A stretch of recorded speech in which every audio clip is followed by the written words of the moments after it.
Now, it's a funny old game. You mustn't weaken. Good morning. A little reminder of my former pilgrim years. This is the porch of the Baptist church in St. Albans. And actually, I'm very comfortable here. I've lived here in the past for over 6 months.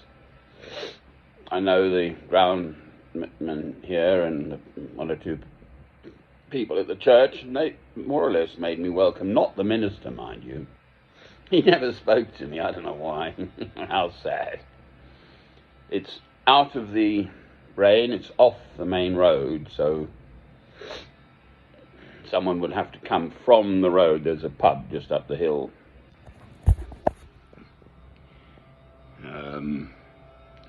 Should show. We've got lighting.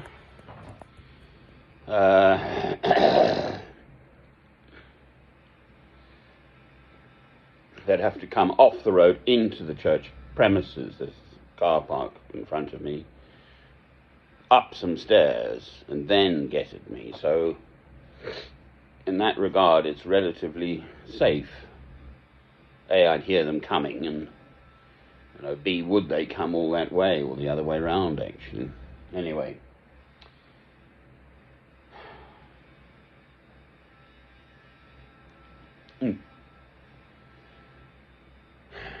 One meets people when travelling. I've just belted down on that train at 125 miles an hour from my Christian broadcasting place, no less, in Alnwick. And there was a nice, not a couple, but two people, business associates, a woman and a man, property types, but just very nice people. And you're on the train for 4 hours, so you sort of have a bit of a chat on and off. But then coming out of London up to St. Albans, again, there was this nice family, in fact, man, wife in 50s and a daughter of 13. And we just chatted, and he had a red beard too. You mean Scottish, you see, you've got a red beard. Celtic, anyway, actually. No, Irish have red beards too. Celts have red beards. Mine's mostly I'm getting old, all right, so it is going grey, but there are still a few bits of red left. Anyway, but nice chat. And then he came out with this whammo. His sister died, sort of in her 50s, in a nasty way of a medical condition. Therefore, there is no God, basically, and therefore all your God stuff is just a load of old. And he was getting really quite irritated about this, and his daughter actually kicked him on the knee. Go on, Daddy, calm down. And his wife sort of apologized. Did we upset you? And I, no. Well, it does upset me. Flat to my face, he's saying, all this God rubbish. How come God allows suffering? Why doesn't God just fix it and make it a nice, coochie-hoochie world? Well, it is a long subject, which I have discussed on and off in my films. This question of suffering, the one I bring up is I've physically held an actual little black bubbakin in my arms, or a 2-year-old dying of AIDS. It had no language, it had been locked away in a cupboard. We christened him Luke. Had no birth papers, I don't know, we found out in the end. And I used to walk him round the room, and he just said, "Ma," because they tried to get rid of him, but someone else must have fed him or something. Anyway, he died of AIDS at 2, for heaven's sake. Now, what kind of life is that? I cry. We christened him Luke. This is going back before I was making films, actually. I was on this pilgrimage in South Africa at the town's called Middelburg, so it's a crossing. The lorries come, black men driving the lorries, and the girls have got no money, so the lorry driver has, so how's your father? And it passes AIDS around. It's not the child's fault. I cry. I'm sorry, I do not have an answer for that. The best answer I've ever got was from a Roman Catholic nun, a sister, and she said their little souls go straight to heaven. Well, why bring them into the world to suffer in the first place? Come on. So it's not as if I just unquestioningly accept everything God does, as it were, but ultimately, yes, God is the boss.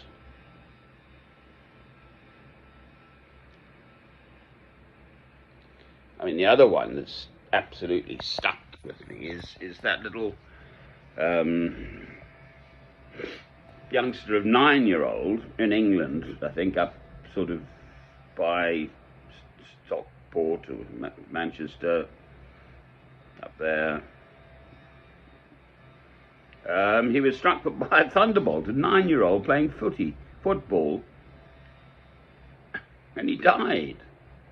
Well, please, why didn't God send the thunderbolt 1 foot either side? So what's that all about? I mean, that's extraordinary. Never mind all the other children dying all around the world, ignominiously, of hunger and famine and wars and everything. So I'm sorry, I do not have all the answers. I am a Christian, I remain a Christian. I have been gifted in my life, primarily the greatest gift God has given me is my faith. Through my 31 years of personal tragedy, my own son committed suicide at the age of 18, for those who don't know. His mother had been sexually abused, that was my former wife, by her father, but it was all my fault. Oh, please. The English courts and his mother got their little heads together, and she tickled the little judges' tummies and believed all her lies and not my truth. So I do know about personal suffering, both my hair and my beard I will never cut till I die. That's my personal story. So I do actually have personal experience of this internal battle. It is a battle. A battle for me to stay alive, actually, and not commit suicide too.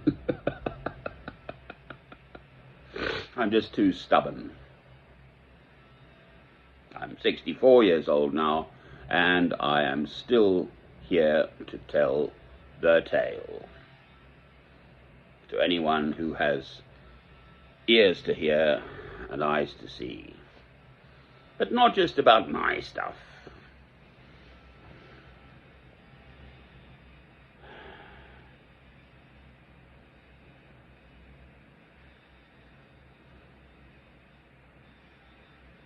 I've just listened to Psalm 1 again, sung by someone called Kim Hill on YouTube. Blessed is the man who does not walk in the way of sinners or sit in the seat of mockers.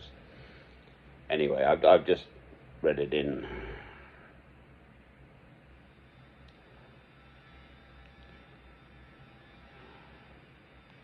But his delight is in the law of the Lord, and on his law he meditates day and night. So the law of the Lord are the 2 commandments: love God, love your neighbor as yourself. And then from those 2 commandments, everything else flows.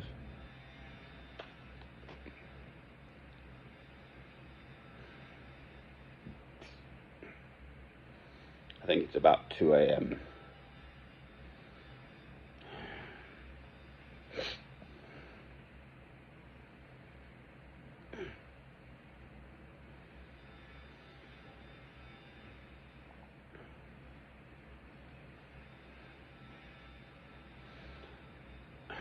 I was my usual thing, you know, what's the meaning of life? The meaning of life is to love God through Christ, and what's the meaning of life is the four-letter word beginning with L, love.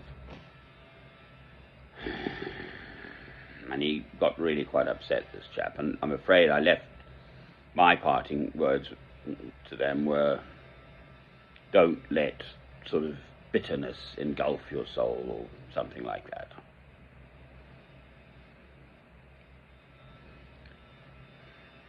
Many people have sufferings,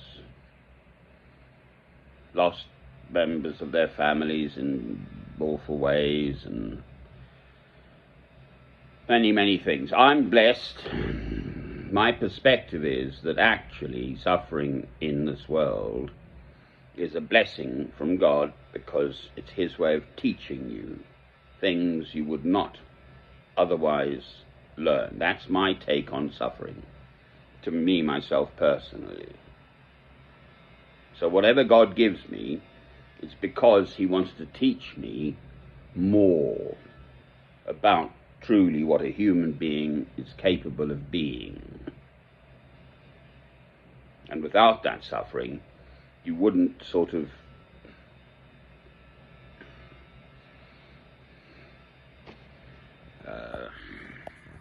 come to that deeper understanding, that deeper knowledge of God. God's infinite. God was, God is, God will be, right? What happened before the Big Bang? What will happen at the end of the universe? Is there another universe? Dark energy, dark matter, all these things, that is God. So we are nothing in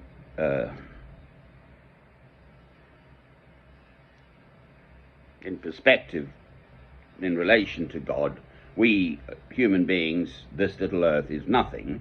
But then Christ says, every single hair on the head of your fellow man, woman and child is precious and special. Every single hair.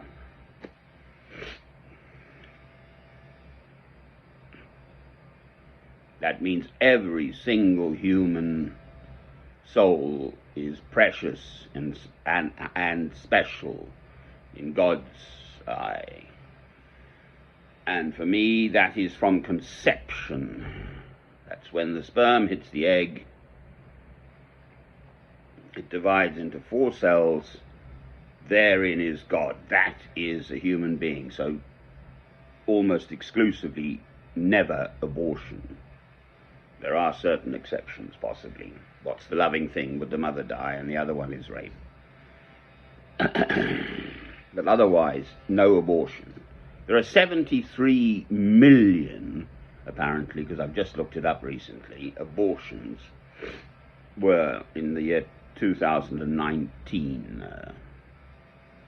It's by far the biggest killer, way beating ischemic heart disease and, I don't know, lung cancer and smoking and all the other causes of malaria, diabetes, all of those. Way bigger. 73 million abortions in the world. And it's not exclusively either the West or the Third World. It's both almost on a par. I mean, the alternative is needles up there, and then the woman dies as well, bleeding from her womb.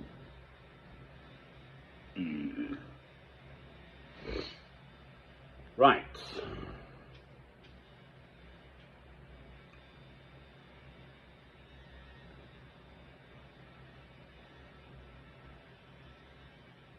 So I do not have simple, off-pat, easy answers to why the world is the way it is. I mean, I listen to the news. Yemen is suffering now. There's some ship off the coast of Yemen that's about to fall apart and create a disaster in nature for the next decades even. Oil and, I don't know, whatever, for cargo. So the poor people in Yemen who are suffering humongously already just get another dose. I'm sitting here pretty in England, quite frankly. I mean, I'm actually quite enjoying myself, I'm afraid. I'm only going to sleep here 2 nights. I go to the Royal National Orthopaedic Hospital, Stanmore, now today, Friday. And I come back here. There's a fox. There was a fox. That was a fox kicked the light. Security light. That was a fox. Must be food down there.